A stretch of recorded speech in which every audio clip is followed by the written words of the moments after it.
So good evening, everybody. We're going to go ahead and get this class started. May have some other folks that come in. Of course, we end up with some folks that are watching that don't have accounts on Facebook, so we don't actually see them at any rate.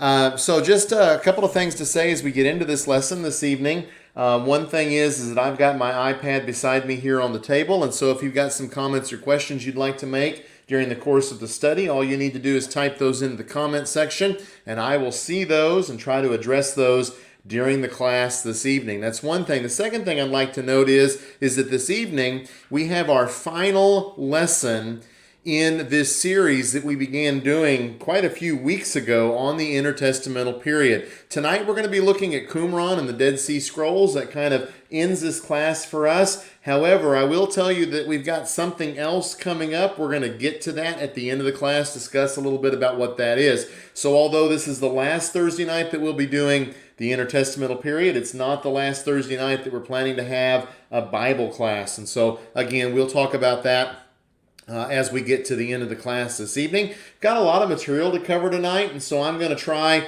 to just go ahead and get right into that material. I think when I cover this in an in-person class, I usually do it in 2 weeks, but I wanted to do this in one tonight. I think we can do that. The good thing is all of y'all are sitting at home. You're sitting in a nice, comfortable chair, I hope. You've got a cup of coffee or a cup of tea or whatever it is that you like to drink at home, and so you're nice and relaxed. And we'll be able to go through this material this evening, even if it takes us a little bit longer to do that. So we're talking about Qumran and the Dead Sea Scrolls. And you may remember when we talk about the intertestamental period, that is the period, specifically that's the period that goes from the end of the Old Testament to the beginning of the New Testament. Usually that would be limited to about 400 years. For my purposes, when I teach this material, I expand that out. I go back and hit Persia and Babylon, which isn't technically intertestamental period, it's actually Old Testament period, and I extend it up into the New Testament period as well, so that the period that we end up looking at ends up being about 700 years. And of course, it's not just history. We've looked at a lot of history in this class, but we look at some other things as well. And so this evening we're going to be looking at some things that are historical, but they're pretty important from the standpoint of biblical studies, and specifically the study of the text of the Old Testament. And it is a topic that is very firmly in the Old Testament, or the end of the intertestamental period, I'll say it that way, and stretching on into the New Testament period as well. So we're going to divide this up into two parts. We're going to talk about the community at Qumran, and then we're going to talk about their most famous product, which are the Dead Sea Scrolls. So let's start off by talking about this community at Qumran. The community at Qumran, the ruins at Qumran have been very well excavated. They are located by the Dead Sea, almost due east from Jerusalem. We're going to see a picture in just a moment that will help us kind of understand where that's located. The members of this particular community were responsible for the preservation or copying of the majority of the Dead Sea Scrolls. Not all of them, but the majority of them come from the scribes in this community. The community at Qumran has been the subject of a lot of debate among scholars, and also a fair amount of sensationalism, as is the case with the Dead Sea Scrolls themselves. We're going to try to avoid all of that in this class tonight, because a lot of that sensationalism, a lot of that debate is really out of the realm of this particular study, and quite honestly, a lot of it ends up just being speculation. Now, having said that, I will freely admit that there's probably going to be some folks out there who would disagree with some of the conclusions and some of the interpretations I'm going to give concerning the community at Qumran. But I think that what I'm going to be presenting to you this evening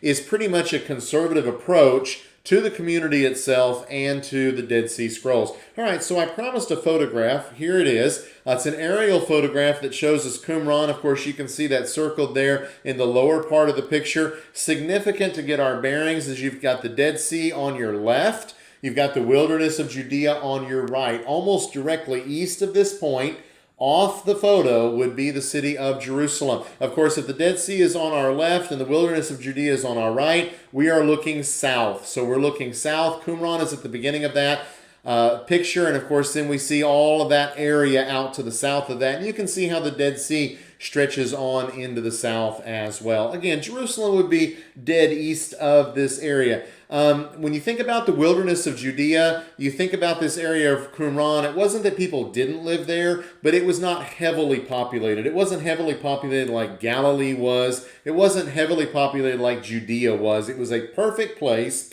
for this community to come together and establish themselves here at Qumran. So let's talk a little bit more about that community. It was an Essene community, okay? We didn't get to cover the material on the Jewish factions. That was what I had intended to cover last week. We had some complications come up and couldn't do that. Nothing serious. We just had to drop that material out. So the community at Qumran is an Essene community. This is a sect or a faction of the Jews not mentioned in the New Testament, okay? We read about Pharisees in the New Testament. We read about Sadducees in the New Testament. We read about the Zealots in the New Testament. The other faction among the Jews were the Essenes. We don't read about these folks at all in the New Testament. However, Pliny the Elder, who was a Roman, he mentioned a group of Essenes living on the western shore of the Dead Sea during the first century. And of course, when you think about that photograph that we just showed, that's exactly where Qumran is. Qumran is on the western shore of the Dead Sea. And of course, from the excavations, we know something about this community, and we have very good reason to believe that this is that Essene community that Pliny the Elder mentions. This particular group, these Essenes, were an ascetic and separatist group that believed that the Jerusalem establishment and the temple were corrupt. Okay?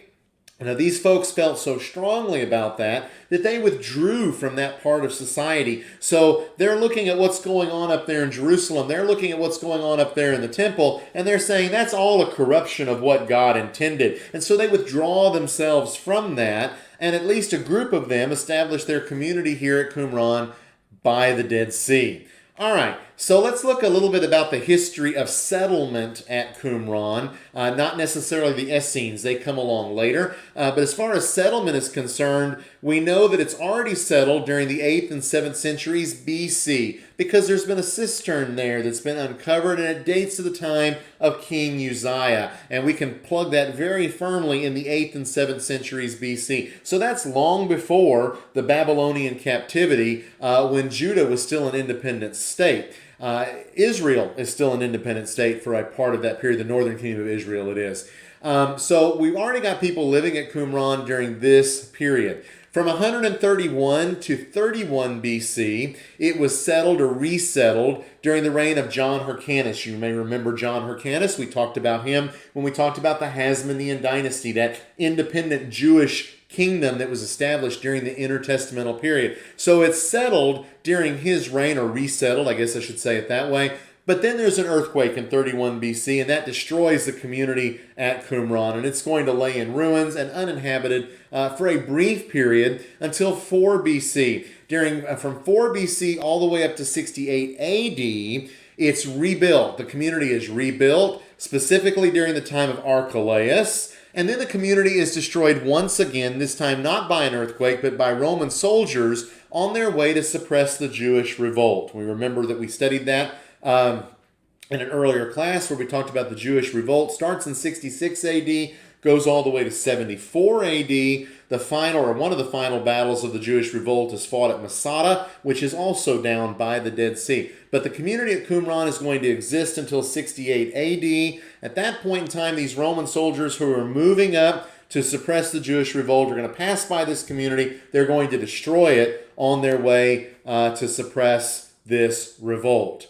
Then again, from 132 to 135 AD, it's used once again as a post for Jewish rebels during a later Jewish revolt. Remember, there are two major Jewish revolts against the Romans. One of those is the one we read about not in the New Testament period. It's in the first century. I'll say it that way. We don't read about it specifically in the New Testament, but we get the prophecies of Matthew chapter 24, where Jesus prophesies that destruction. And the second revolt is going to be already after the first century. The Jews are going to revolt again. That's also going to be unsuccessful, their rebellion against the Jews. All right, let's pull up a photograph. And I'm going to apologize that some of the photographs this evening are pretty low resolution. They were the best that I could find. And so I just hope that you'll bear with that.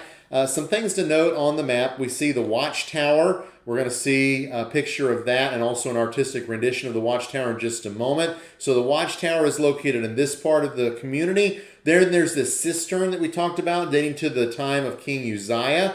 That's that big round hole there in the ground. Another significant structure is the dining hall. It's located over here. It's that long rectangular room. And then we have what's called the scriptorium, and it's located in this part of the settlement. We're going to look at each one of these places because they're all pretty significant for the community at Qumran. This is a photograph of a Jewish guide to the site. Kind of gives you a little bit of a different feel for how it would look when we're looking at ruins from the air. It kind of looks flat, kind of can't see a lot of elevation there. Here you get a little bit of a better feel for some of the elevation. You've got buildings that were more than one story. So for example, you have here in the picture number 7 is the watchtower. The legend of the map is on the left side. You also have, I'll point this out, we're going to talk about this as well, ritual baths labeled as 1. You see one up here, another one here, another one here, another one over here, another one down here, yet another one, and yet another one. These installations were significant for the Jews. It was where Jews would ritually purify themselves. We read about this in the Old Testament, that Jews were commanded to purify themselves. In the New Testament, we see this going on. These installations, these water installations, are called mikveh. There were a lot of them in Jerusalem. There are a large number of them here at Qumran, or there were a large number of them here at Qumran, for the ritual bathing purposes of the community. All right, some artistic renditions, or at least one for now, and again, it's very, very fuzzy. This is an artistic rendition of part of the community there at Qumran, and you see some of the water installations and some of the other things that were going on there at the community. Then we have a photograph. This is of that cistern dating to the 7th and 8th centuries. Of course, cisterns were important. They would be hewn out of the ground. They would be plastered on the inside to make them waterproof, or watertight, I guess I should say. Water would be channeled there, rainwater or water from springs, to fill that cistern up so the community would have water during times when there wasn't rain falling. So this was the cistern there. It dates well before the Essenes, when people inhabited this area long before the intertestamental period. All right, here we have a photograph of the ruins of the watchtower.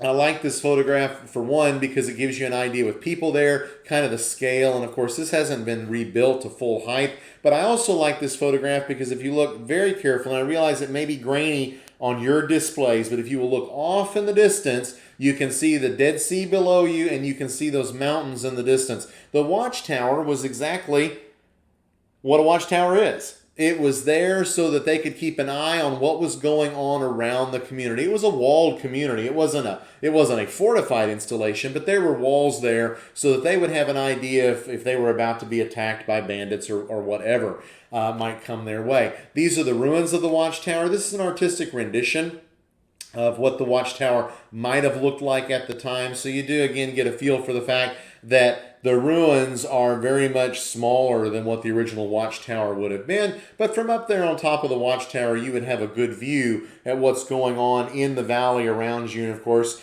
in the Dead Sea area off to the east. All right, so some other photographs from the settlement itself. This is a dining hall. They know this is a dining hall because of what they found there when they excavated the site. They found lots of dishes. Apparently, in this dining hall, there were 3 rows of tables that were in place, and the community ate their meals in silence. We know that because of the records that the community left behind. These are some of the things that were actually excavated there. These are dining vessels. Actually, more than 1,000 complete vessels have been found at Qumran, including 708 cups, 210 plates, and 108 salad bowls. All of these were serving vessels. They had never been fired. Okay, and so there's a lot of dishes at a community of this type. Okay, another photograph that we pointed out on the map earlier. This is the scriptorium. The scriptorium was the place where scribes in the community actually made copies of documents, and significantly copies of books, copies of biblical books, copies of other books that are part of the Dead Sea Scrolls as well. Another photograph of the scriptorium.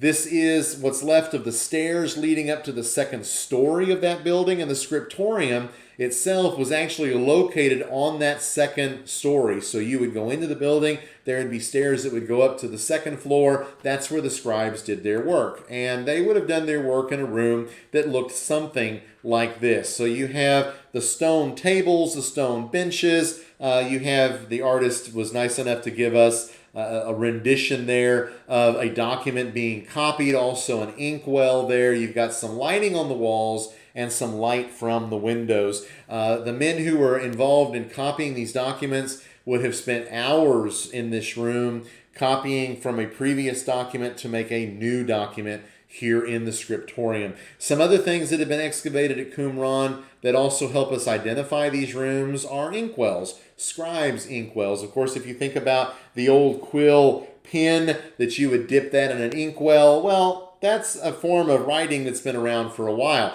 These are scribes' inkwells. They would have been filled with ink so the scribe could dip his pen in those and continue writing along as he's making a copy of that document. These aren't the only three that were found. There were others that were found as well, but this is the photograph that I found to share with you this evening. So let's talk a little bit then about life and ritual at the community at Qumran. Water was brought to the community by aqueduct during periods of heavy rain, and then stored in cisterns and other water installations, those mikvehs that we talked about, those baths that were used for ritual purification. They would fill those up from water that was coming to the settlement by aqueduct. We're actually going to see a picture of the aqueduct in just a little while.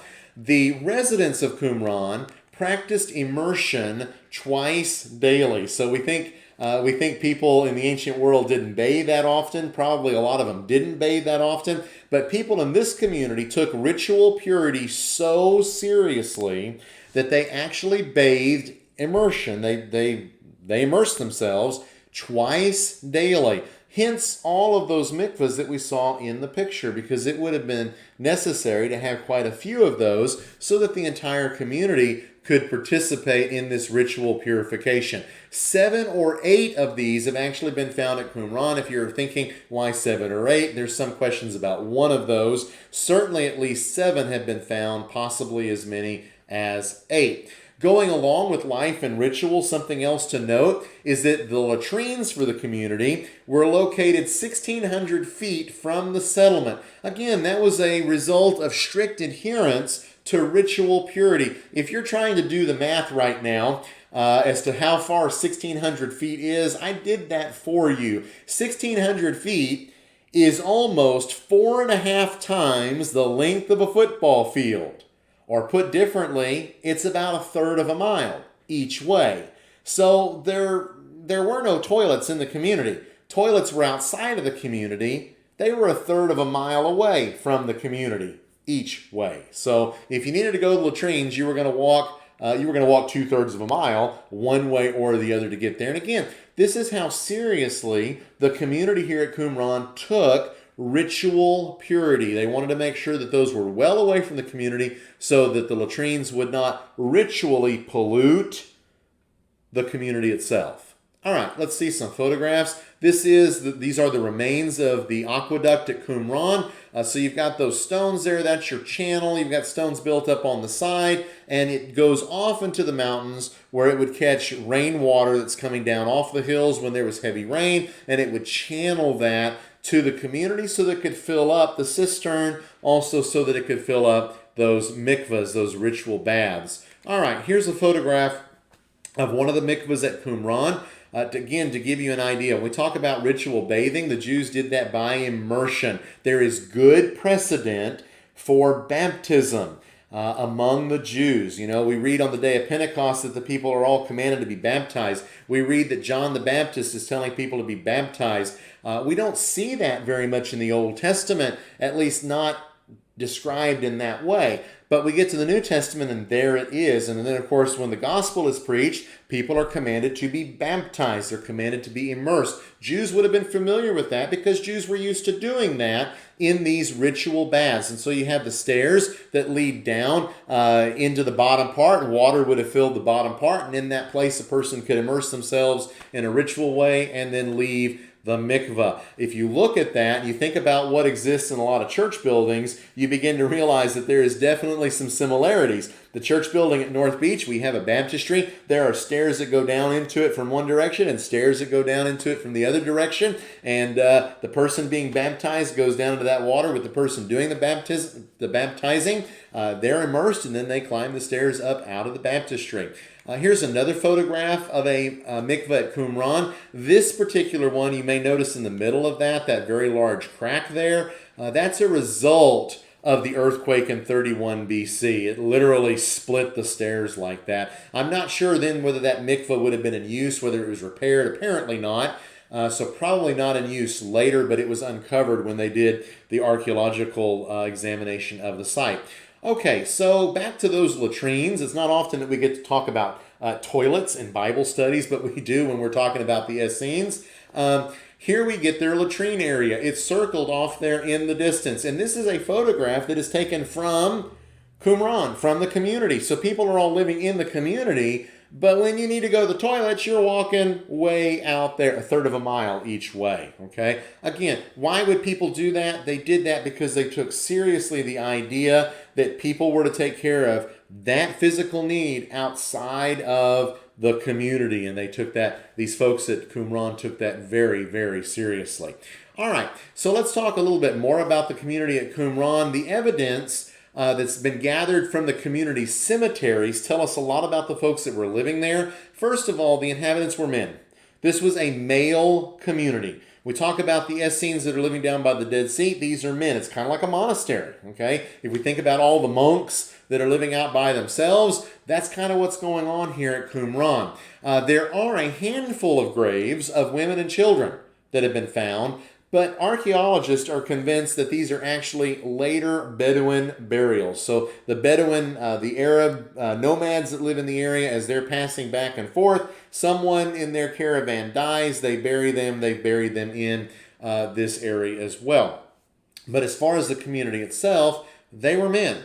It's also interesting that the average population at any given time was about 200 people. Now, they know that based upon the cemetery, the number of graves. They base that also upon the size of the community, okay? Probably based to a certain extent upon the size of the dining hall. But from what archaeologists have been able to find, that's what they estimate, is that about 200 people were living down at Qumran at any given time. So not a whole lot of folks, okay? A lot of churches have more than 200 people on a Sunday morning worship. What they've also found is that the population was very young. Most of the excavated graves contained individuals under 35 years old. When you think about how difficult life probably was at Qumran, that probably makes sense. As people got up in age, they probably decided that this might not be the best community to be living in, and so they probably moved to other areas. There were other areas where Essenes were living, not just at Qumran. So that's the community down there by the Dead Sea. It's an interesting community to think about. It's been excavated by archaeologists. We know a lot about the community itself, but what's really important about this community is what they were doing in the scriptorium, because they are the ones that were responsible for the Dead Sea Scrolls. The Dead Sea Scrolls are probably the most important archaeological discovery concerning the biblical text ever found, and they are truly significant.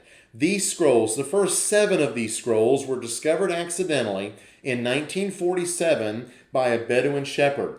And from the standpoint of history, 1947 is very recent. As a matter of fact, I know that some of you listening to this study tonight were born before 1947. And so you were already alive in 1947. You might have been a small child, but you were already alive when these scrolls were discovered. And they were discovered quite accidentally.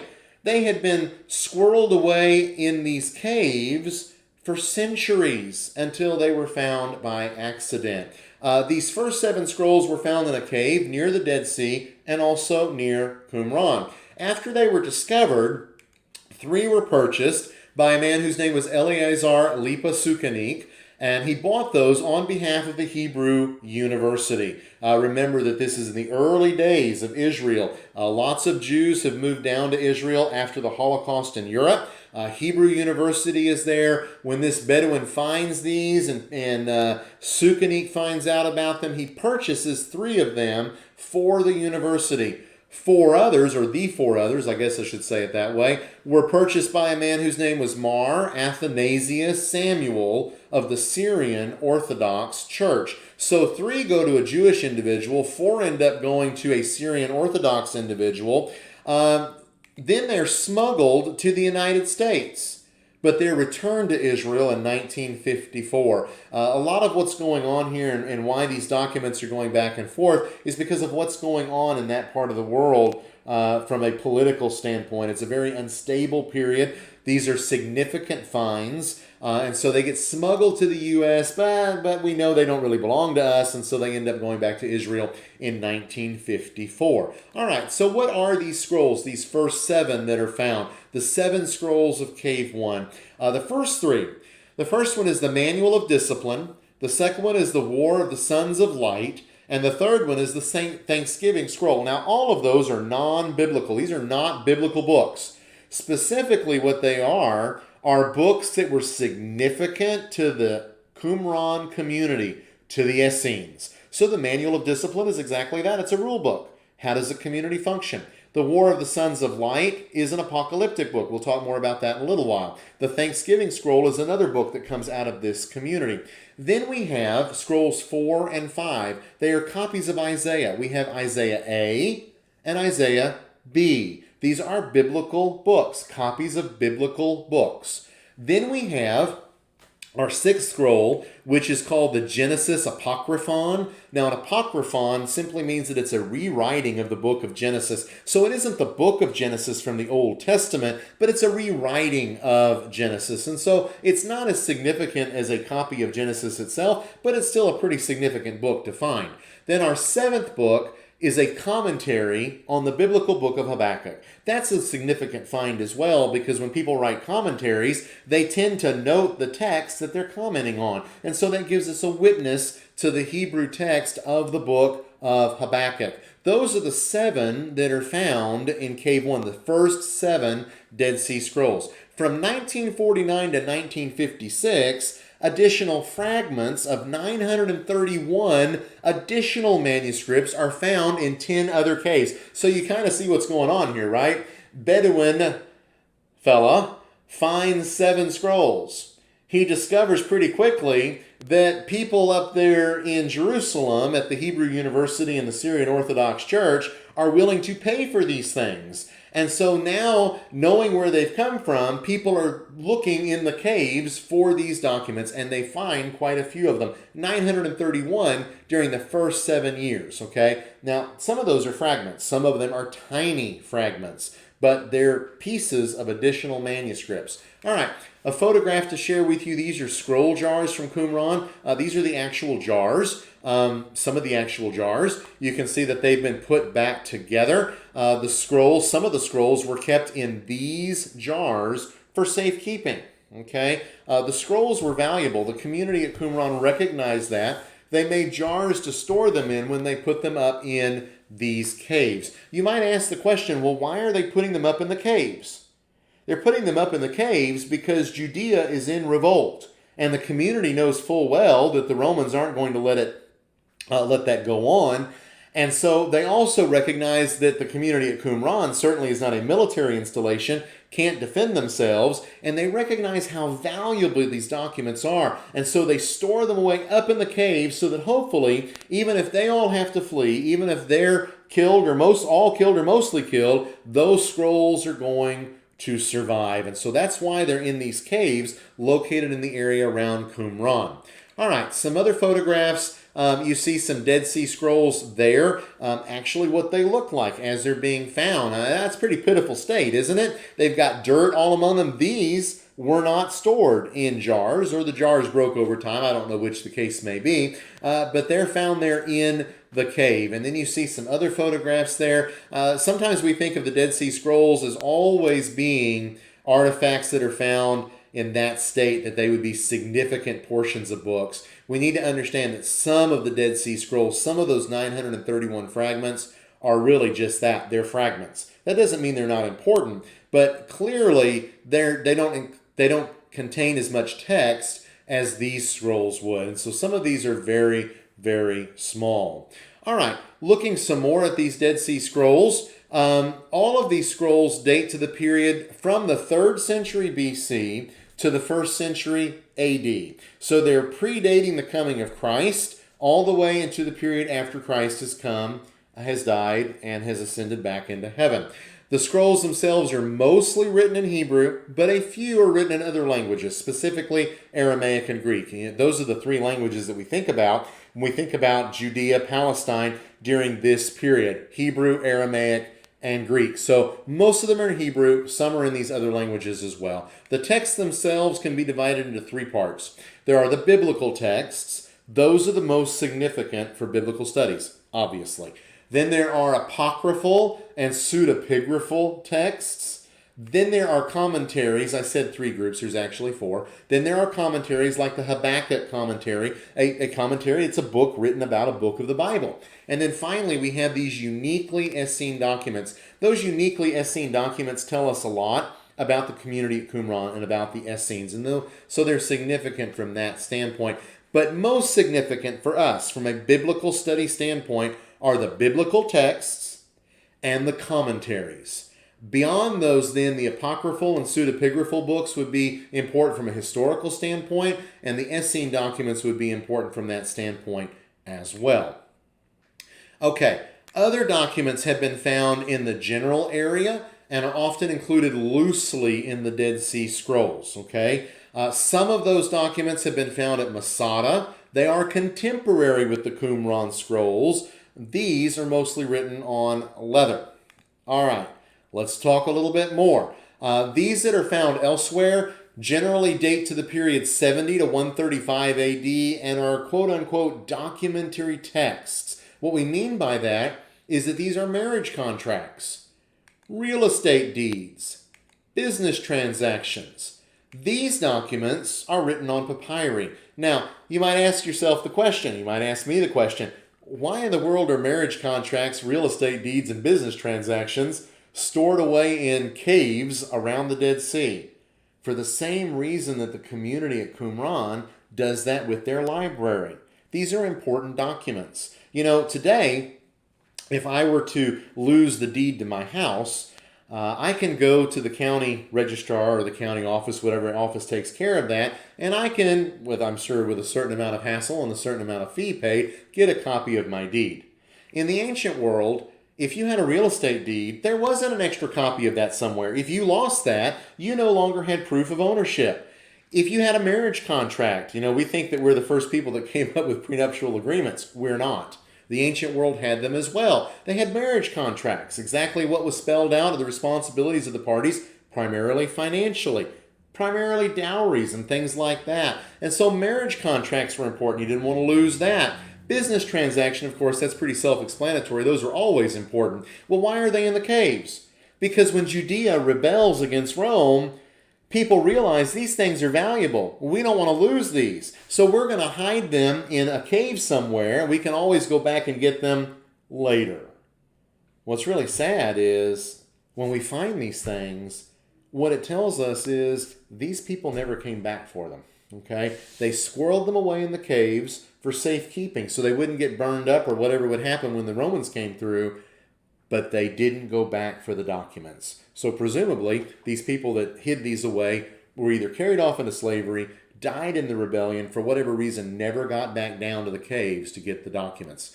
All right, another photograph. These are the Qumran cliffs viewed from Qumran. And so you may remember that latrine area. That latrine area is over here. But up here in these cliffs, you can actually see them a little bit, maybe not on your screen, depending upon how low resolution or what size screen you're looking at, but you can see caves off in the distance in these cliffs. And so it's caves like these where these documents would have been hidden. So here's a photograph of Qumran Cave 1, where those first 7 scrolls are found. And then another view of the cave looking down into the interior. Going back to the previous photograph there, the upper hole is the original entrance. So if you're looking there in the photograph, that's the original entrance to the cave.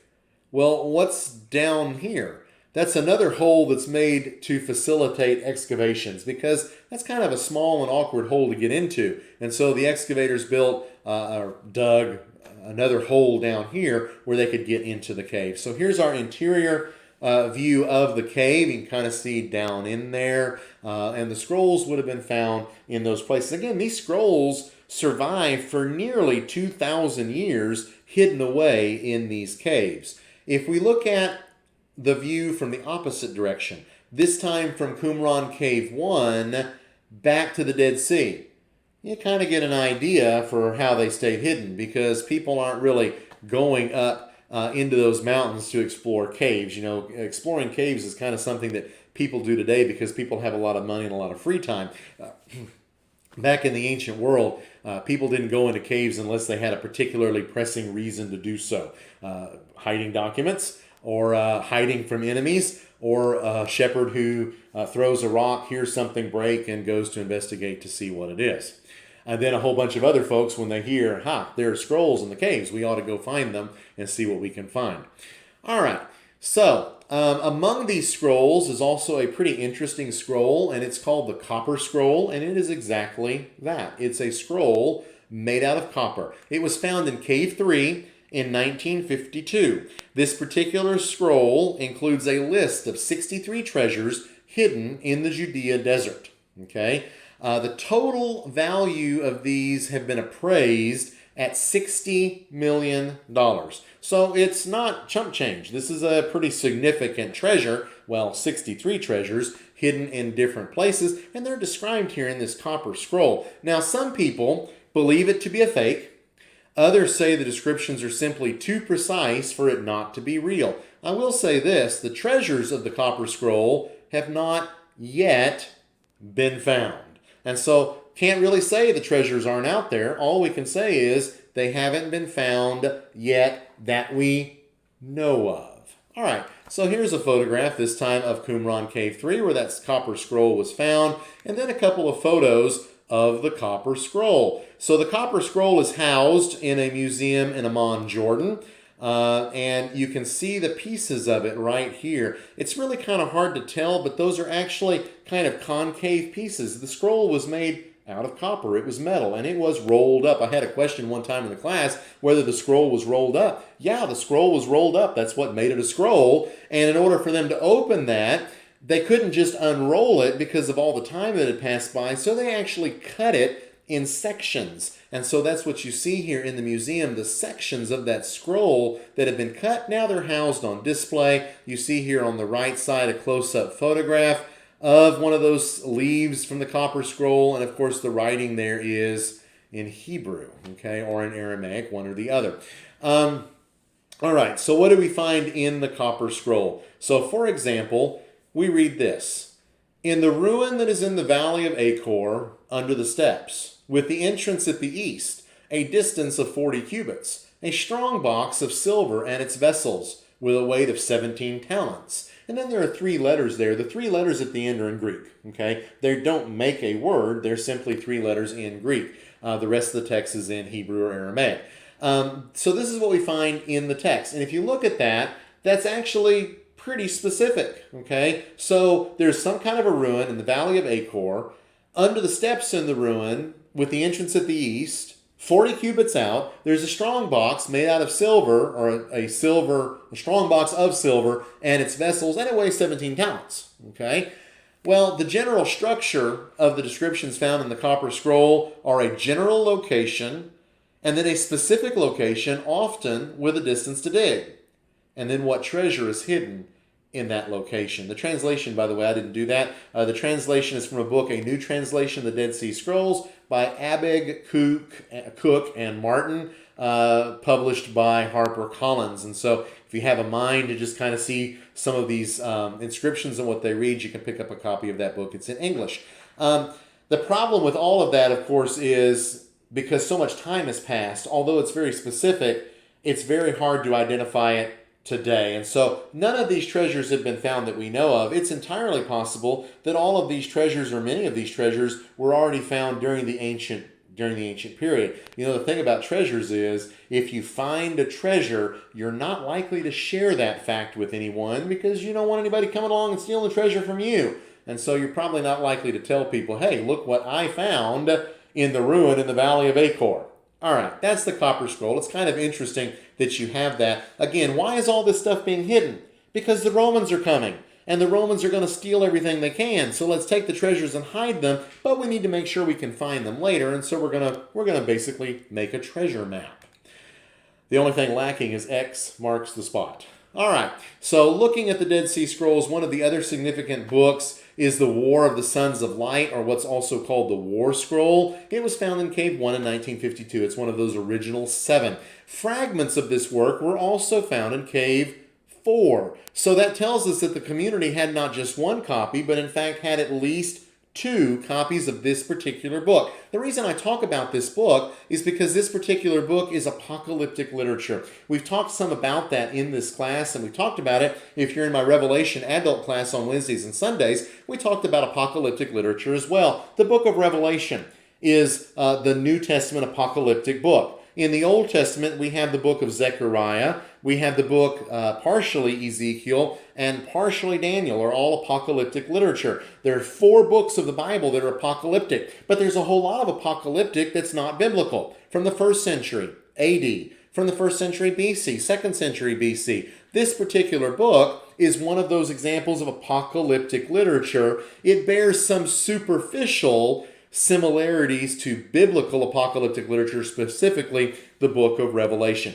Not inspired, not biblical, but what it tells us is that the book of Revelation and the book of Zechariah and the things we find in Ezekiel and Daniel were not unusual. This was literature that Jewish folks would have been very familiar with, even outside the sacred writings. All right, so what about the biblical scrolls? Let's talk about them. They're the most important scrolls found among the Dead Sea Scrolls. 200 of the 931 manuscripts are of biblical books. Some of those are mere fragments. We saw some pictures a little while ago. Others are substantial. What's important about these is that they are the oldest evidence for the text of the Hebrew Bible. They're not the oldest citation from the Hebrew Bible, but they are the oldest evidence for the text of the Hebrew Bible, and they are significant. They are a source of ongoing study. Scholars continue to study these scrolls and learn more about them. The book of Nehemiah in our Bibles, in our Old Testaments, was actually not identified until 2012. 2012, that's only 8 years ago. These were discovered starting way back in 1947, but it was only in 2012 that a text was identified as coming from the book of Nehemiah.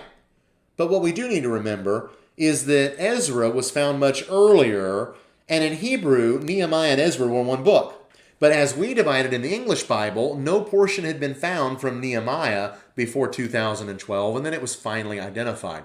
Also important when we think about the biblical scrolls of these Dead Sea Scrolls is that one book is missing, and that is the book of Esther. Esther is the only book that has not been found among the scrolls. Esther is the only book where there has not been a fragment found among the scrolls. So what's up with that? Why is it that we've got all these other books, even though finding Nehemiah was kind of late, but we've never found anything from the book of Esther? Well, various possibilities have been thrown out there. Various theories have been stated. One of those is that the book of Esther is a relatively short book, and so the lack of preservation simply is a result of chance. Many things that happen archaeologically really come down to chance. So it's possible that Esther is a short book, and that for whatever reason, no piece of that was ever preserved. Or maybe no piece has never been found yet, because every once in a while, a new fragment is found. And so we can't say that it's not there at all. All we can say is that it hasn't been found yet. Now, another theory is that the community at Qumran was a male community. And maybe this male community was not particularly interested in a book where the main character was a woman. And so maybe it was a sexist view on the part of the community at Qumran. That is certainly a possibility.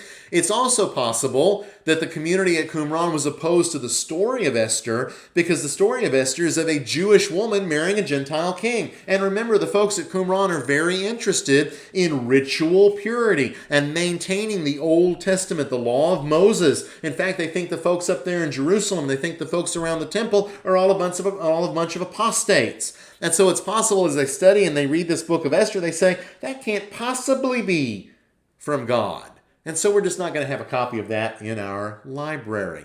Now, interestingly enough, going along with this, and this probably leads at least a little credence to this last theory, is that the holiday of Purim is missing from a calendar found among the Dead Sea Scroll manuscripts. So among the Dead Sea Scroll manuscripts, you also have a calendar listing all the religious holidays, all the Jewish holidays.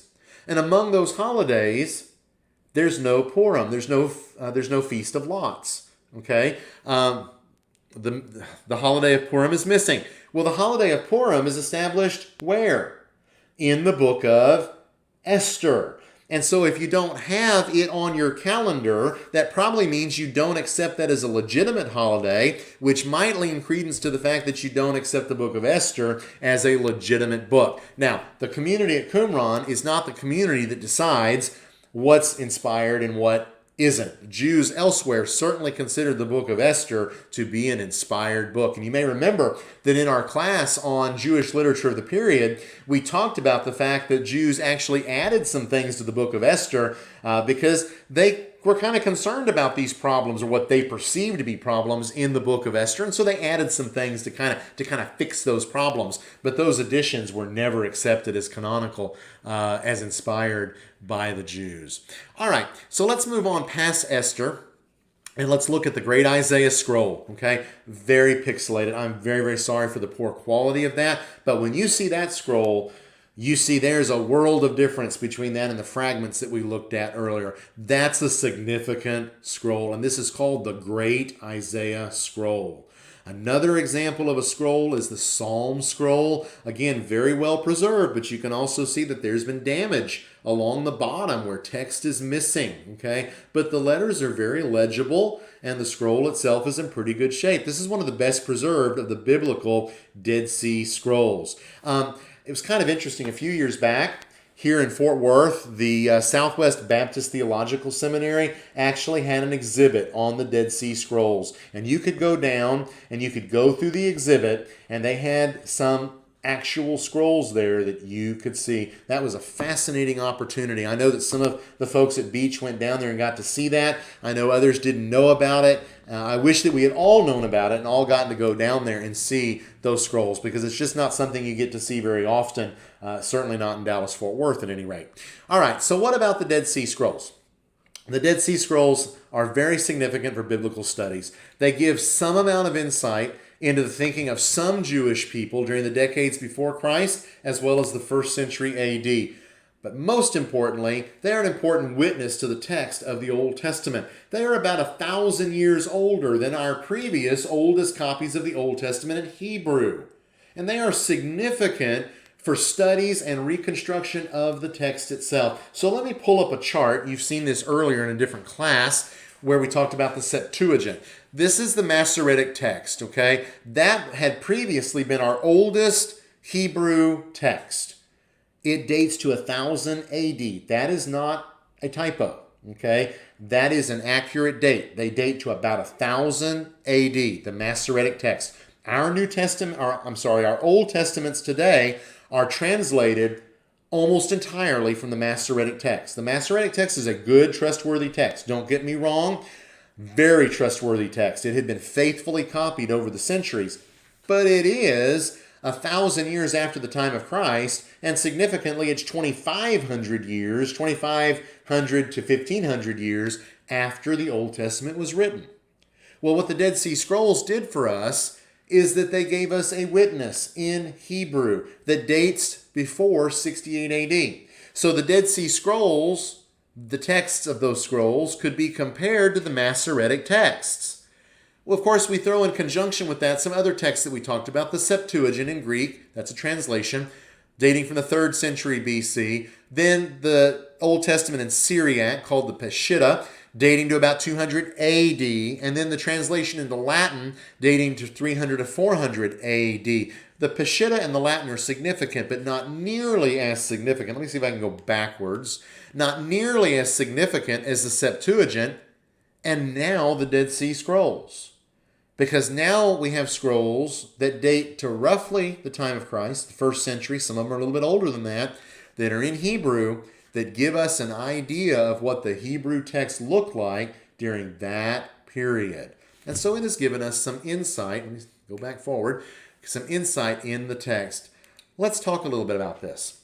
One of the things that the Dead Sea Scrolls have kind of shed some light on is Psalm 145. Psalm 145 is an acrostic in Hebrew. That means that each verse starts with a successive letter of the Hebrew alphabet. So in English, it means you got A, B, C, D, E, A, B, C, D, E, F, let's say.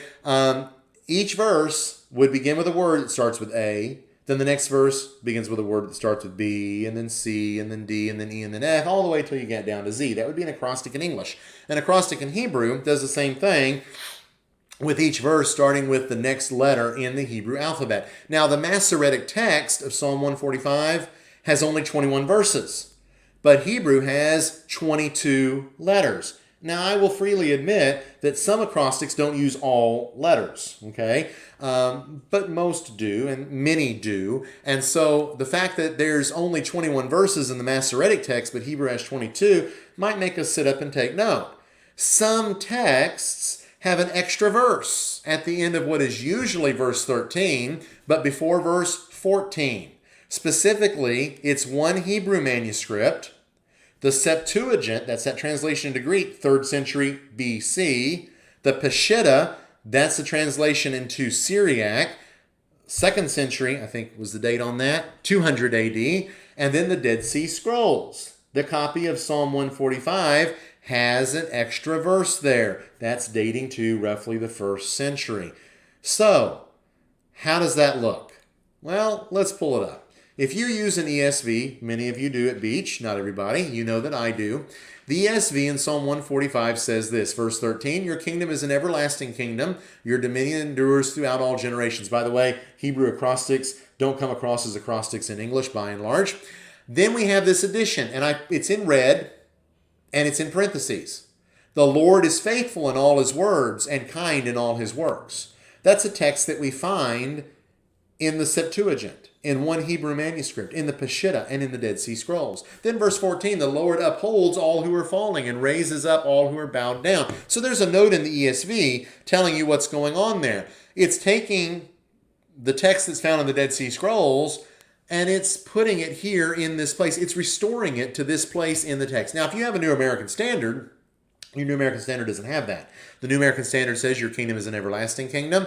Your dominion endures throughout all generations. The Lord sustains all who fall and raises up all who are bowed down. Now, does that section in red belong there? That's a question that textual scholars wrestle with. But there's pretty good ancient evidence from long before the Masoretic text to indicate that, in fact, it did belong there, that somehow or another it had dropped out, and now we find it in the Dead Sea Scrolls, also the Septuagint, and it's been put back and noted in our ESVs. They don't, our Bibles don't tend to just add things and subtract things without giving us a footnote, letting us know what's going on, so we can kind of at least have some evidence in that direction. All right, so let's draw some conclusions. Y'all have been very patient with me tonight. We've been going almost an hour. Let's draw some conclusions about the Dead Sea Scrolls. First of all, generally speaking, the Dead Sea Scrolls confirm the text from which our Old Testaments are translated. They, generally speaking, confirm the Masoretic text. Secondly, the Dead Sea Scrolls, along with other ancient witnesses to the text, enrich our understanding of God's Word and its transmission to us today. Certainly, however, the Dead Sea Scrolls are not worthy of some of the sensationalism that surrounds them, the community at Qumran, and the Essenes. That's our class for this evening. I know there's a lot of things that we could talk about. I have watched here. I have not seen any questions come through. So I'm not going to worry about answering questions unless you type one in here pretty quick. I appreciate those of you who have joined us in this study. You know, we've been doing this for quite a while. I think this was our 14th class. And this is normally a class that I teach in person at a church building. This is something that we attempted to do online. I don't know how effective it was. Some of y'all who know me and have participated in this class, shoot me a message and tell me what you think. Give me your feedback, negative and positive, and tell me what you think about this class, because your feedback's important. Because beginning on September the 3rd, we're going to start this up again. Specifically this Thursday evening class on Facebook Live. Only we're going to do a study of Paul's missionary journeys. And so I'd like to hear from you. I'd like to hear, send me a message. You don't have to type it in the comments unless you just want to. Send me a message on Facebook. Hey, study was great. This is what you can do to be better. Hey, Stephen, what in the world were you doing? Don't you have something better to do on Thursday evening? This didn't work at all. Give me your feedback. Give me what you think. That will help me, hopefully, to make the next section of this class a little bit more effective. You know, as we think about these things and make plans for these things, we have no idea. We have no idea what's going to go on down the road. I know that there are people that are participating in this study right now that are watching with us that are not anywhere near ready to go back to an in-person Bible class at a church building, at least not in Fort Worth. I know some of y'all may be in different areas where it is not quite so bad, where the virus is not quite so bad. There's a lot of community spread going on right now. We've got a lot of folks. We've got folks that we know in the church, and we've got family members of folks in the church that have the virus. And so, that wasn't true 4 months ago. We didn't know anybody. Very few of us know anybody that had the virus. But I think that at least for a while, having an extra Bible study online is a good thing. But I want to hear your feedback. And the topic that we're going to do is missionary journeys. I think it lends itself well to the medium because we can use a lot of maps, we can use a lot of photographs, and go from there. So let me have your feedback if you have an opportunity to send that to me. Again, thank you all very much for participating, joining us in on this study. Mark your calendars for September 3rd. My intention is to begin that Thursday night again. There'll be announcements on the Facebook page, so if you've liked the North Beach Facebook page, you'll get announcements of that. And hopefully that'll be a good study. All right. I'm not going to keep y'all any longer tonight. I appreciate you being with us. I hope that all of y'all will have a good rest of your evening. I hope you'll enjoy the rest of your week. If you want to go back and look at some of the previous videos, they are all on our Facebook page. All you have to do is go to the video section, and they are all there. Facebook keeps them at least for a while. I don't know how long they'll keep them, but you can go back and look at some of those previous lessons if you have a mind to. Once again, thank you for joining me this evening. I pray that all of y'all will stay safe and stay well. May God bless each and every one of you as you serve Jesus Christ and as you seek to learn more about His Word. Thank you again. Have a good evening.